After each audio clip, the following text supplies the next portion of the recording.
Já parou para pensar em por que o gelo flutua na água se eles são a mesma substância? Não, né? Talvez apenas eu que tenha essas dúvidas estranhas. Mas é uma boa pergunta, não? Ah, deixa pra lá. Seja bem-vindo ao Papo de Fim de Aula.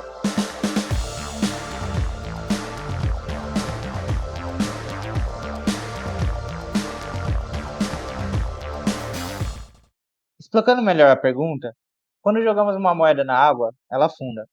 Porém, quando jogamos um pedaço de plástico do mesmo tamanho e formato, ele flutua. Mas por que exatamente isso acontece? A característica que proporciona essa diferença é a densidade dos objetos. A densidade, definida pela fórmula a seguir, nada mais é que o quanto de matéria existe em um determinado espaço. O ferro, por exemplo, é muito mais denso que a água. Dessa forma, enquanto em 1 metro cúbico de água existem uma certa quantidade de partículas, em 1 metro cúbico de ferro haverá muito mais partículas.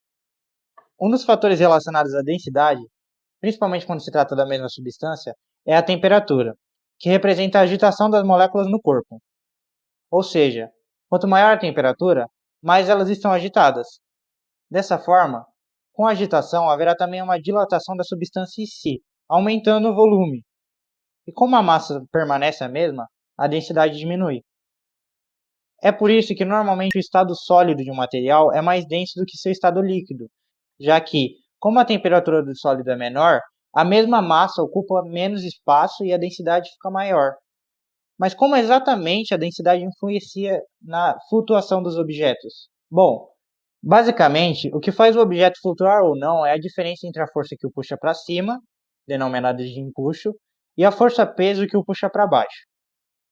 Retomando a fórmula da densidade, podemos descobrir uma fórmula para a massa, que é a densidade vezes o volume.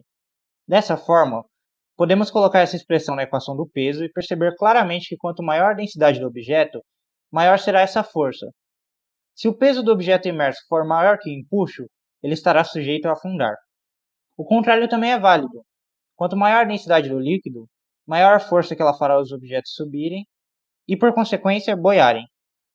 Tá legal, Pereira, mas você falou e eu ainda não entendi por que o gelo flutua na água se eles são a mesma substância. Bom, teoricamente, o gelo deveria afundar na água, já que ele é o estado sólido e é mais denso que o líquido. Só que a água é um caso especial, porque ao alcançar o estado sólido, ela acaba tendo uma densidade menor do que quando líquida, ao contrário dos outros materiais.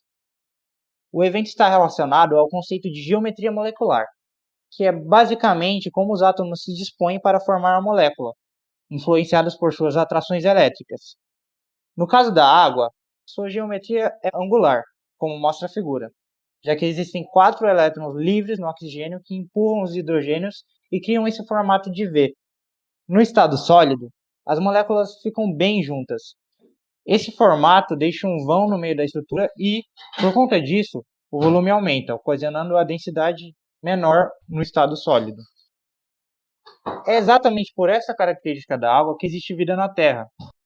Isso porque, se o gelo não fosse menos denso que a água, ele afundaria e, nos tempos de frio, toda a água seria congelada, impossibilitando o desenvolvimento da fauna e da flora. Mas já que a água sofre essa dilatação, o gelo fica na superfície e funciona como uma espécie de isolante térmico, impedindo que a baixa temperatura do ambiente congele a água debaixo dele. Muito obrigado pela sua atenção. Para qualquer dúvida, correção ou sugestão de tema, use os comentários e confira a descrição para possíveis atualizações. A lição de casa de hoje está bem menorzinha. Aproveita para fazer dessa vez, já que você nunca faz. Agora eu tenho que ir porque eu vou na casa da família do hidrogênio. Até a próxima aula!